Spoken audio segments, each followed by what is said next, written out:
మంచిర్యాల, బెల్లంపల్లి, చెన్నూరు నియోజకవర్గాలకు సంబంధించినటువంటి వాళ్ళందరూ కూడా పాల్గొంటున్నారు. ఈ సందర్భంగా రాష్ట్ర ప్రజలందరికీ కూడా రిపబ్లిక్ డే సందర్భంగా నేను శుభాకాంక్షలు తెలియజేస్తా ఉన్నా.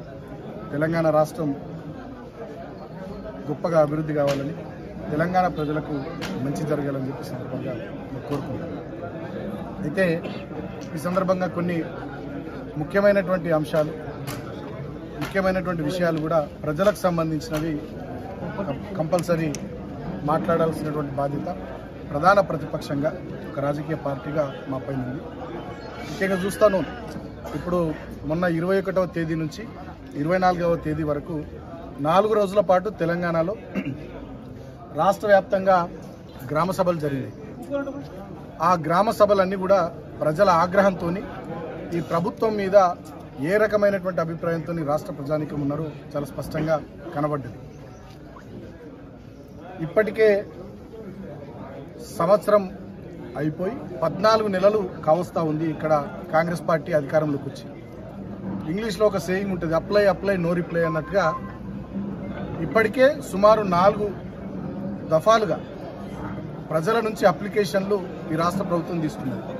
ప్రభుత్వం ఏర్పాటు చేసినటువంటి కొత్తలో డిసెంబర్ 28, 2023 ఆ రోజు అప్పుడు ఒక 4 రోజుల పాటు ప్రజాపాలనలో భాగంగా అప్లికేషన్లు ఇవ్వమని ప్రజల నుంచి అప్పుడు అప్లికేషన్లు తీసుకున్నారు. వివిధ పథకాలకు సంబంధించి తర్వాత మీ సేవా సెంటర్ల ద్వారా అప్లికేషన్లు తీసుకున్నారు. మధ్యలో ఒకరోజు సమగ్ర సర్వే పేరిట అప్పుడు అప్లికేషన్లు తీసుకున్నారు. మళ్ళీ ఈ గ్రామ సభల పేరిట 21వ తేదీ నుంచి 24వ తేదీ వరకు ఈ నెల మళ్ళీ 4వ విడత అప్లికేషన్లు తీసుకున్నారు.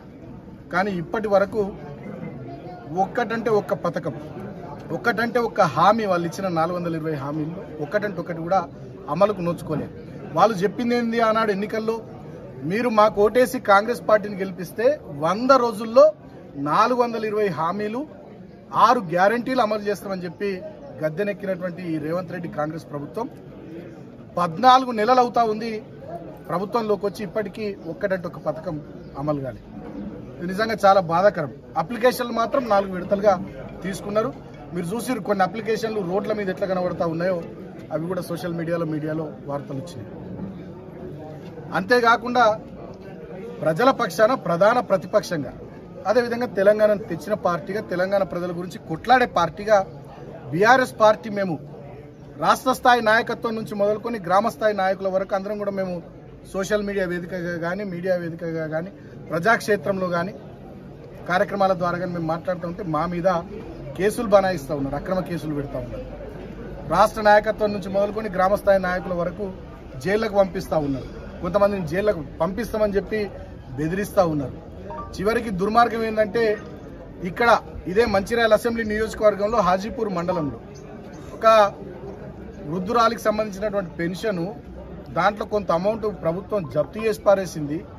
బాకీ కింద ఏదో తీసుకున్నారని చెప్పి 2 విలేకరులు వార్త రాస్తే విలేకరుల మీద కేసులు పెట్టేటటువంటి పరిస్థితి వచ్చింది. అంటే ఉమ్మడి ఆంధ్రప్రదేశ్ రాష్ట్రంలో ఉద్యమకారుల మీద, జర్నలిస్టుల మీద, ప్రజల మీద ఎలాంటి పోలీస్ జులుము ఉండేనో, ఎలాంటి ప్రభుత్వ జులుము ఉండేనో ఇవాళ రేవంత్ రెడ్డి ముఖ్యమంత్రి అయిన తర్వాత తెలంగాణలో మళ్ళొక్కసారి అలాంటి జులుం, అలాంటి దుర్మార్గపు విధానాలు కళ్ళముందు స్పష్టంగా కనబడుతున్నాయి.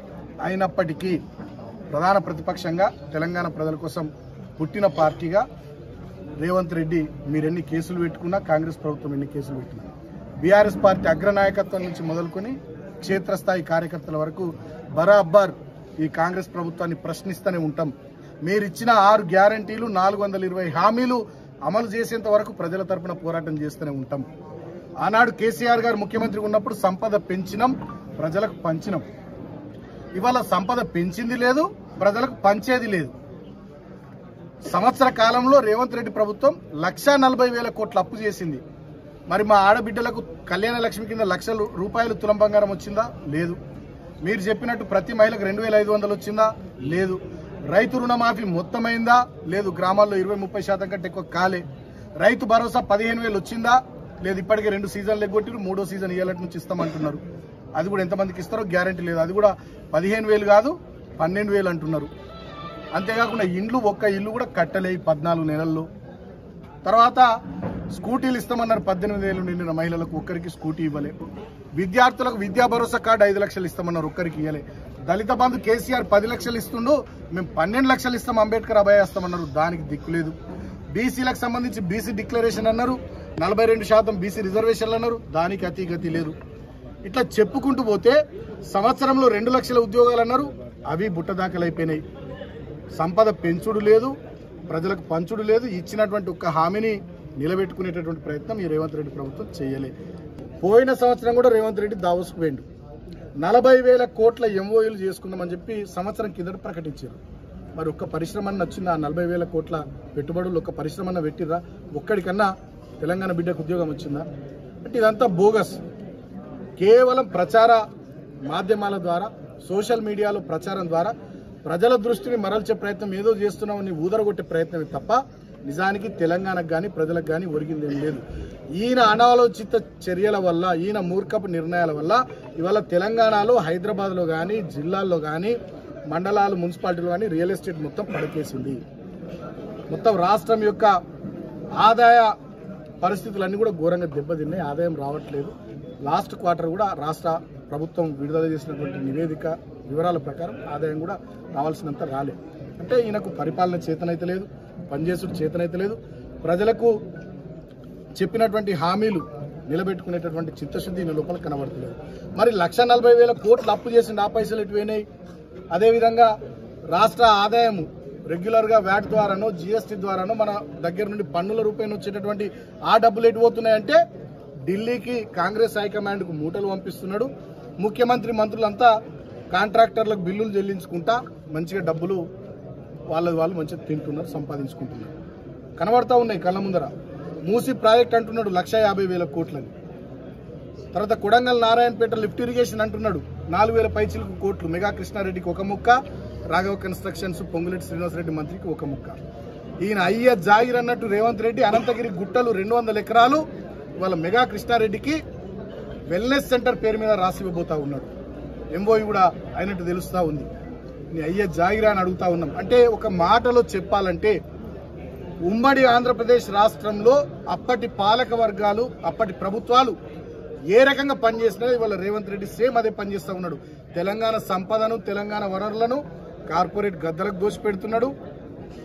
అదేవిధంగా ప్రశ్నించేటోళ్ళందరి మీద, జర్నలిస్టులు, ప్రతిపక్ష పార్టీలు అందరితో సహా అందరి మీద కేసులు పెడుతున్నాడు, నిర్బంధాన్ని ప్రయోగిస్తున్నాడు. దీన్ని ఒక పోలీసు రాజ్యం చేసి తెలంగాణను ఇవాళ కాంగ్రెస్ పార్టీ అక్రమాలు, దుర్మార్గాలు, అవినీతి చర్యలకు ఇవాళ వీళ్ళు పాల్పడుతూ ఉన్నారు తప్ప వీళ్ళు చెప్పినట్టుగా, వీళ్ళ మేనిఫెస్టోలో చెప్పినట్టుగా బట్టి విక్రమార్క రేవంత్ రెడ్డి ఆనాడు పీసీసీ అధ్యక్షుడిగా, సిఎల్పీ లీడర్గా సంతకాలు చేసి ఇచ్చినటువంటి గ్యారంటీ కార్డులు 6 గ్యారంటీలు కానీ 420 హామీలు కానీ ఒక్కటంటూ ఒకటి అమలు చేస్తలేరు. కాబట్టి నేను ప్రజలకు కూడా విజ్ఞప్తి చేస్తా ఉన్నా. ఇవాళ మళ్ళీ ఒక 4 పథకాలు అంటున్నారు. ఈ 4 పథకాలు కూడా అదేదో అంటారు కదా, కొండందా ఏదో పట్టిర్రు అన్నట్టుగా మొన్నటిదాకానేమో గ్రామ సభల్లో అందరికి ఇస్తాం, అన్ని గ్రామాలలో ఇస్తామన్నారు. మళ్ళా కొత్తగా నిన్న బట్టి విక్రమార్క గారు ఏం చెప్తున్నారు, మండలానికి ఒకటే గ్రామంలో ఈ పథకాలు ఇస్తామంటున్నారు. అంటే మిగతా గ్రామాల వాళ్ళు మీకు ఓట్లు వేయలేరా? వాళ్ళు తెలంగాణ బిడ్డలు గారా? వాళ్ళకి పథకాలు వర్తించొద్దా? వాళ్ళు లబ్ధిదారులు ఉండొద్దా? వాళ్ళు ఆశించడం తప్ప? అంటే ఏం పాపం చేశారు మిగతా గ్రామాల ప్రజలు? ఒకటే గ్రామానికి ఎందుకు ఇస్తాం మండలంలో అంటే వాళ్ళ దగ్గర నుండి ఆలోచన లేదంటే ఇది అనాలోచితంగా, అవగాహన రాహిత్యంతో, అడ్మినిస్ట్రేషన్ గ్రిప్ లేకుండా పనిచేస్తున్నటువంటి ఒక చెత్త ప్రభుత్వం, ఒక థర్డ్ క్లాస్ ప్రభుత్వం. దివాకర్ రావు గారు ఉన్నారు, 50 ఏళ్ల నుంచి వారు రాజకీయాల్లో ఉన్నారు. వారు ఇందాక చెప్తా ఉన్నారు, నా జీవితంలో ఇంత థర్డ్ క్లాస్ ప్రభుత్వం నేను చూడలేదని వారు చెప్తా ఉన్నారు. మంత్రులు మాట్లాడుతున్నారు, మనం చూస్తున్నాం. ఒక మంత్రి కలెక్టర్, మహిళా కలెక్టర్ను పట్టుకొని ఎట్లా తిడతా ఉన్నాడు ప్రజల ముందర మనం చూస్తూ ఉన్నాం.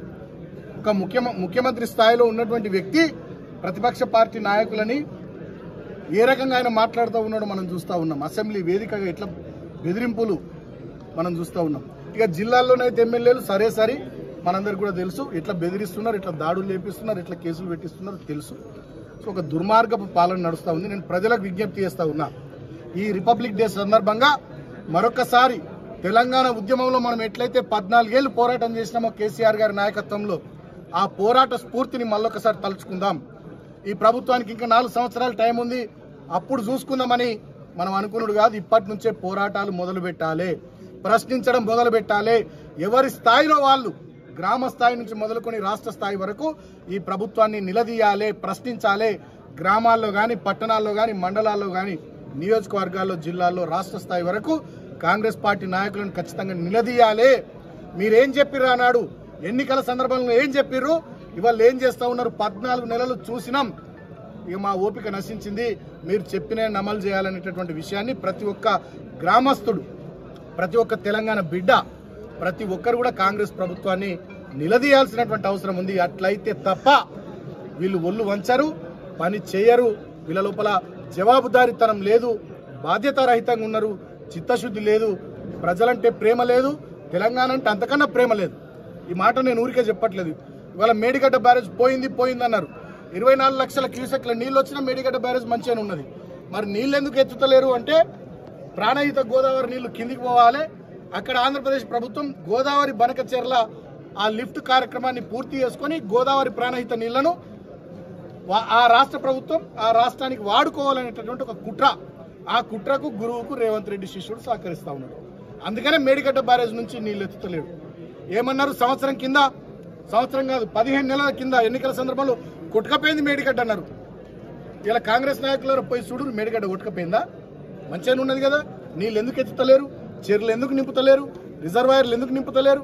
యాసంగి సీజన్ నాట్లు పడుతున్నాయి, కరెంటు చక్కగా ఇస్తున్నారా? నీళ్లు చక్కగా ఇస్తున్నారా? ఏం చేస్తూ ఉన్నారు అంటే, గోదావరి ప్రాణహిత నీళ్ళని కిందికి పోవాలి. ఆంధ్రప్రదేశ్ రాష్ట్రానికి పోతే అక్కడ ఆ ప్రాంత ప్రజానికానికి ఉపయోగం కావాలి. నీ గురువు అక్కడ ముఖ్యమంత్రి ఉన్నాడు కాబట్టి గురువును మెప్పియడం కోసం శిష్యుడిగా నువ్వు చేస్తున్నటువంటి కార్యక్రమం.